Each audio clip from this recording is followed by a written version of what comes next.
Welcome to We Started a Business, Send Help. I'm Nicola, founder of Where the Stars and Tallow House, which is a low-tox living brand. And I'm George. I'm a copywriter for luxury brands, and I recently launched the Manifesto Studio, which is manifestos for life's key moments.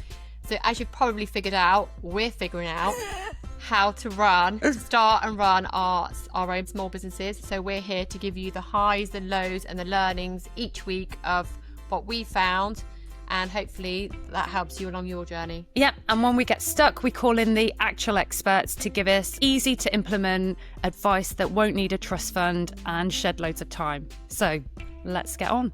Let's get on to episode 13. Whoop, whoop. Okay. So today we are going to be talking about visibility and being seen and how you show up in your business. And that's different for everybody. I think this kick-started, didn't it? We were lucky to be invited to East Village.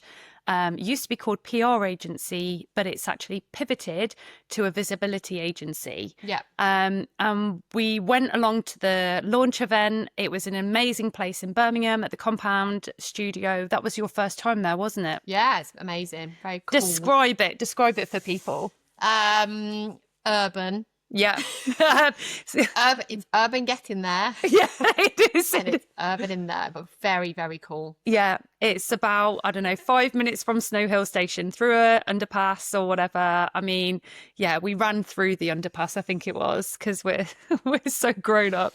But we're so street. Yeah, but what was interesting, so just for those of you who don't know, the whole reason we set up this podcast, there was two reasons. One, to help other small businesses, but also we have struggled with visibility, putting ourselves out there, getting in front of the camera or that kind of thing. It actually gives us a massive ick. So this was our way of showing up. And I think also not just visibility, but showing up consistently for something. Yes. Which I know for myself, I've shown up consistently and then I've stepped back. And I think apart from this, I'm still kind of in that phase. Yeah.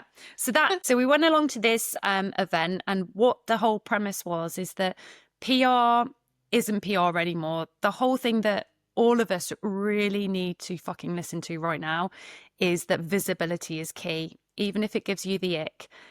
What Tara, Hattie and the team were saying is that in this day and age, you might think or you might have the best skills possible. I'm laughing at your my drawings.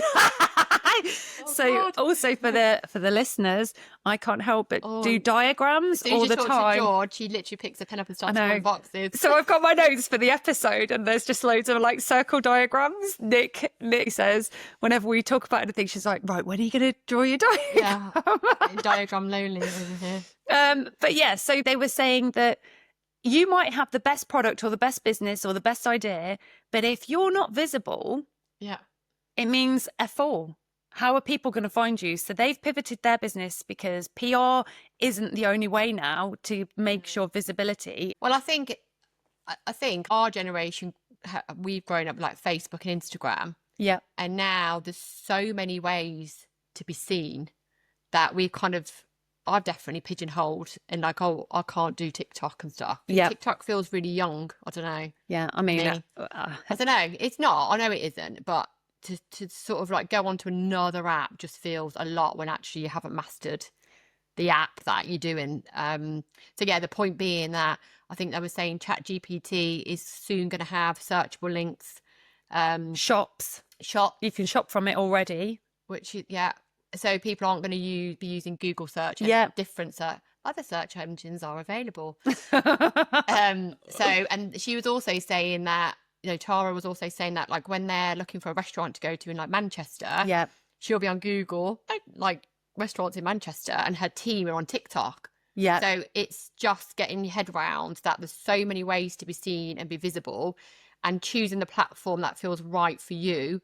So it's not necessarily showing up every day, it's showing up consistently and with something to say. Don't just put stuff out there for the sake of it. Make sure you stand for something. And the other thing that they said as well, in order to be visible, you have to have a viewpoint. So whatever you're selling, whatever you're offering, if you don't have a clear viewpoint and a clear positioning, you will just become part of the noise. Yeah. Because the AI expert lady, she was fantastic. She basically said AI doesn't have an opinion. So it will give you recommendations. It's very impartial. So in order to stand out from a sea of AI driven content, you need to have a viewpoint and a clear vision. And I think that's something that made us think clearly about. And there was another incredible personal brand expert on there, and she was saying that you are best placed to tell your story. So you have to own it, you have to make it clear, and you have to make sure every piece of content that you put on any platform, it's not just good for being visible for visible's sake. You have to be visible for the right reason, and everything has to go back to your key reason to be on there in the first place. Yeah. And what's your story? Yes. I think. And I think actually there's a lot of that is missing through brands, because you think, I've got a product, I just need to sell it. Where actually people want to buy into you and your story. So it's kind of being a bit more open. You don't have to like tell people what you've had for dinner, but maybe the journey of how you got to where you're going. Yeah. People are interested to hear that. So the key things that they were saying now, the marketing mix, if you want, is now a visibility mix. And for them, PR is still, like, print PR is still important. Yeah. Personal brand. But we can't control that as much. That's why we're taking control through other channels. Yeah. Socials, personal brand, podcasts. That's apparently a podcast. Yeah, if anyone wants to come on this podcast, like, please, like, get in touch and just let us know, because we'd love to have all sorts of people on here and come and sit and talk to us. Exactly. And we can help you with your visibility. Yeah. And it's collaborations, isn't it? Yeah. So if there's any experts that want to come on, send us a DM, or anybody in the midst of a business who have got a viewpoint, a clear viewpoint, let's already go with that want to come on, then yeah, please feel free. Yeah. And I think, we've all got platforms that you feel energized about, and platforms that are draining. I've left George is having a technical hiccup. Just have the phone on, basically. So professionally, we've come a long way. We've got mics. We've managed not to put the drinks in shot today, but I've left my phone on loud. So doing really well. Yep. Sorry, Nick. You carry on. If you're showing up as yourself, you're not going to feel that drained, are you? If you're performing a role because you feel like you need to, then you're not going to be able to sustain that, because the mask will always slip at some point. Yeah. I think get comfortable with who you are, what you're trying to say, before you go on to social media. And actually, like, I remember years ago when I first started Where the Stars, I didn't really know much about Instagram. And I definitely got caught up in, like, stuff I'm like, I could cringe about. Like what? Well, just kind of like, all these like influencers, and you feel like, I need to have that, I've got to have that. And that's when things just started to not resonate with me. So I thought, I'm not this person. But then it's kind of like, but that's what people want, or that's what I think people want. And actually, along the way, I did find my true self on Instagram. And actually, that has pivoted again, actually, in a big way. So I haven't shown up on Where the Stars now, because I can't do what I was doing before.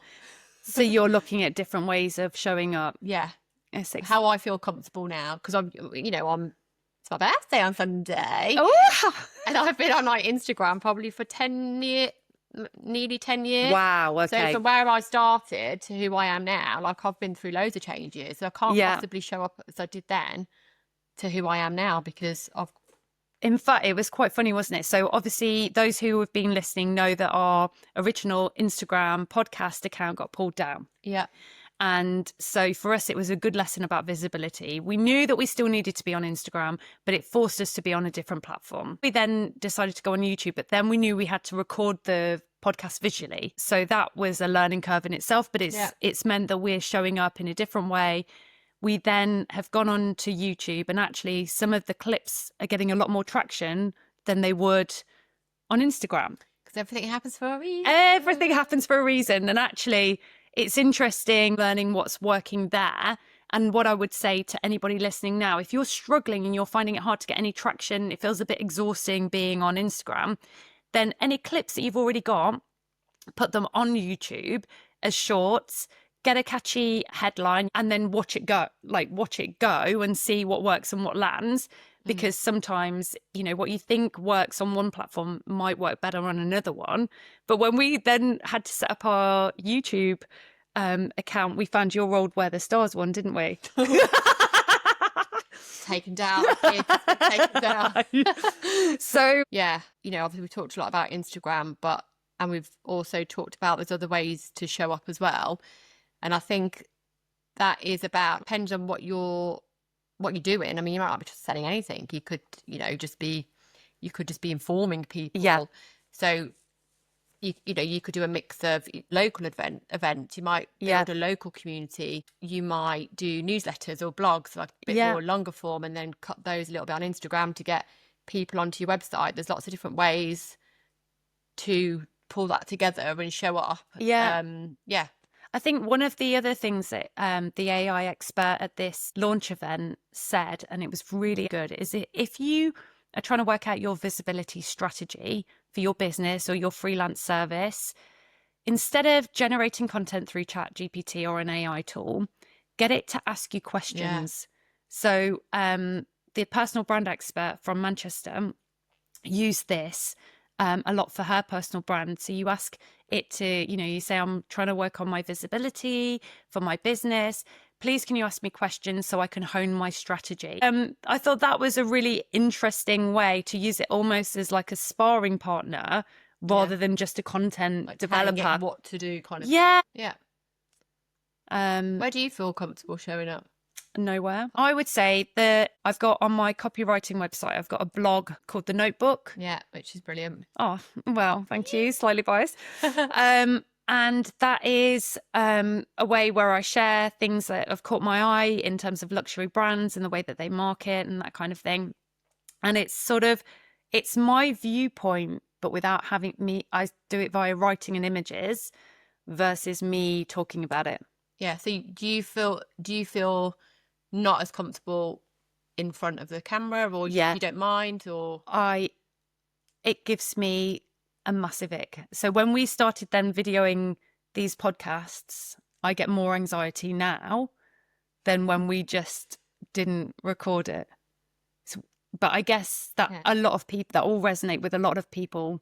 Yeah, but that goes back to one of our previous podcasts, isn't it? Of like, the more you do something, you tell, you know, it gives signals to your body, brain that it's okay to do that. And then the more you do it, the more you just get used to it, don't you? So, yeah, we're building a bit of a little momentum. Building blocks here for people. Like, you know, it's not easy for us to show up and do this all the time. No. But we do it and push yourself out. And, you know, if you are struggling, you can use AI to do you a plan. Yeah. So get that keep asking it questions, get it to ask you questions. So you can get like a 30-day plan, for example, and then you don't need to do it every day. Just do it, I don't know, whatever you could commit to. Literally, that's once a week, twice a week. I think once a week. That's been key for us, isn't it? We said we will show up once a week for this. And we've done it, and it hasn't been hard, has it? To do no. that? And just sort of think, what's the viewpoint here? What am I trying to say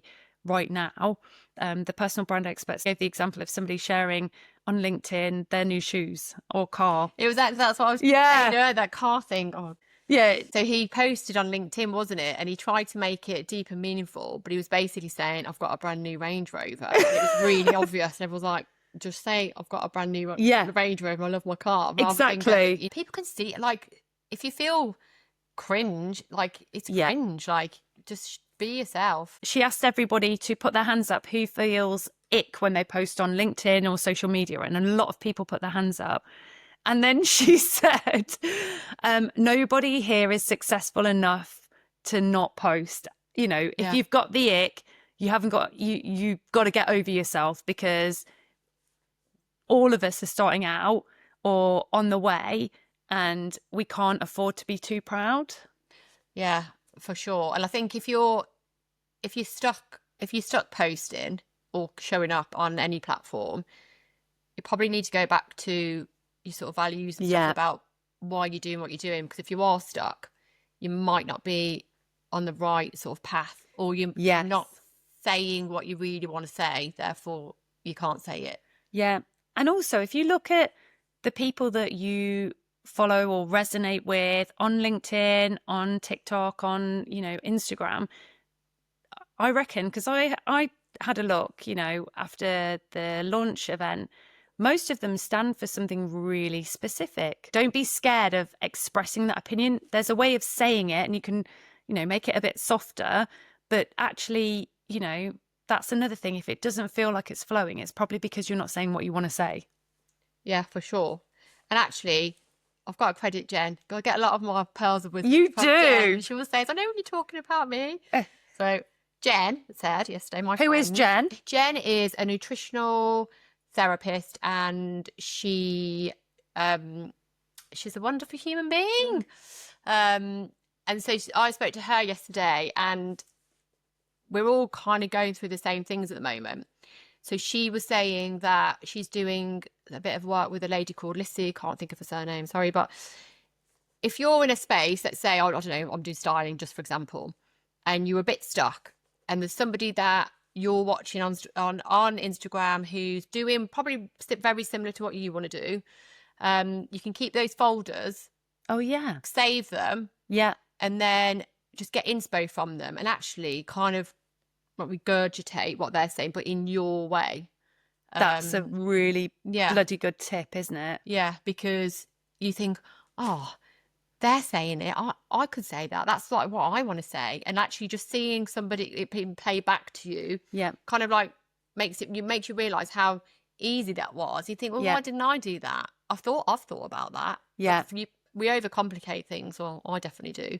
Make things bigger than they are. So yeah, have a little folder where you save like inspo stuff, or have a little notebook where you can write stuff down. Yeah. And then, come back to it. So that was pearl of wisdom from Jen. That wasn't Thank for me. you, Jen. Thanks, Jen. So. The other way, another good tip that somebody gave me, it was through Emmy Faust's Female Founders. They did a LinkedIn challenge. And I'll have to double check whether this is correct still.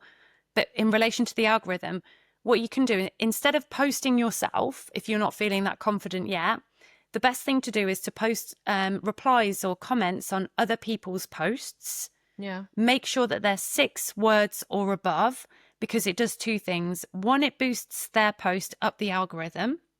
So you're helping to support them, which we all love, collaboration, not competition. And the other thing is that your visibility goes up, because people who have liked or commented on that LinkedIn post will see that your comment has gone on.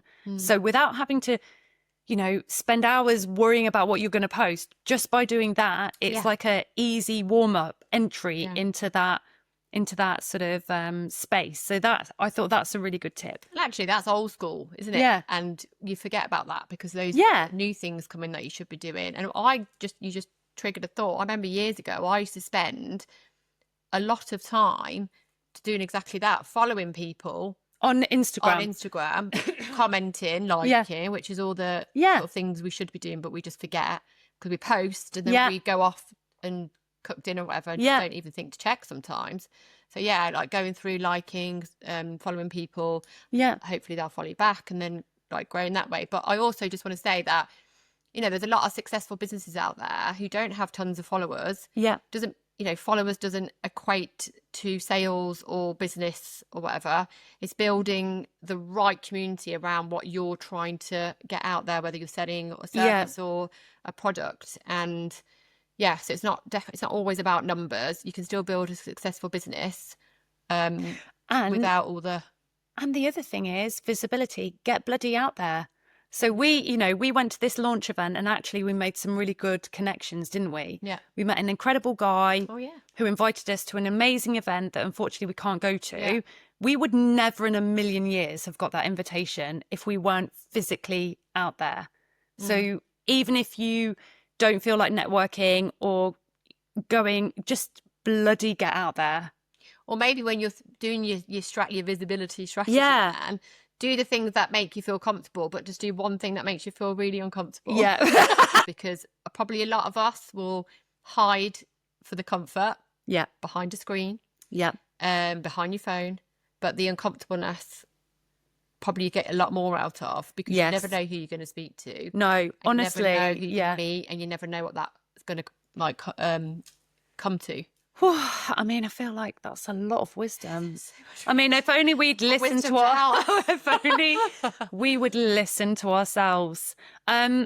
We're not that wise, because we didn't do our highs, lows, and learnings at the beginning. We just yarned on. So, Nick, do you want to start? Oh, I can't remember mine now. Yeah, so my highs are, I think since Meta cut me off. Yeah, deleted you. Yeah. Your tallow house. Been deleted. I know. Eradicated. Yeah.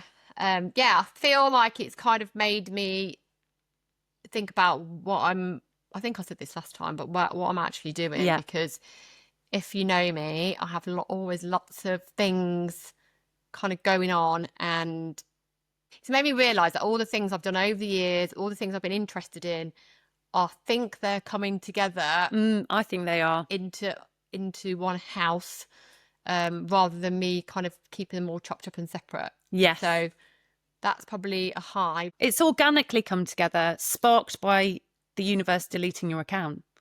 Yeah. I mean, the universe, I mean Meta, but I prefer it. I prefer it when we say universe. Yeah. Okay, and your low?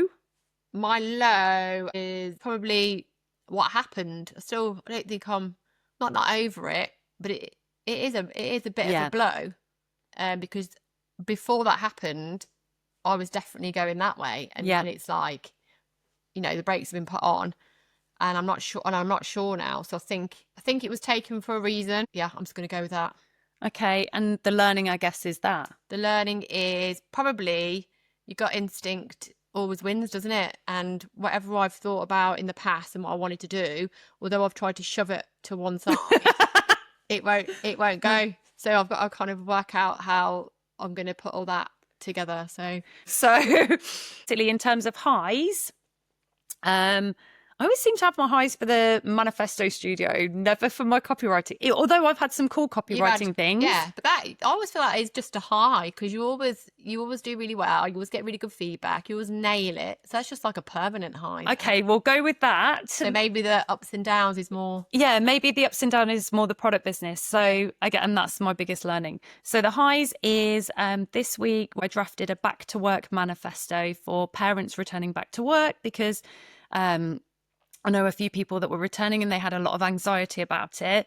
And as a result, I got the 5 Hour Club, which is an incredible recruitment platform for parents, read it out, actually. That was pretty amazing.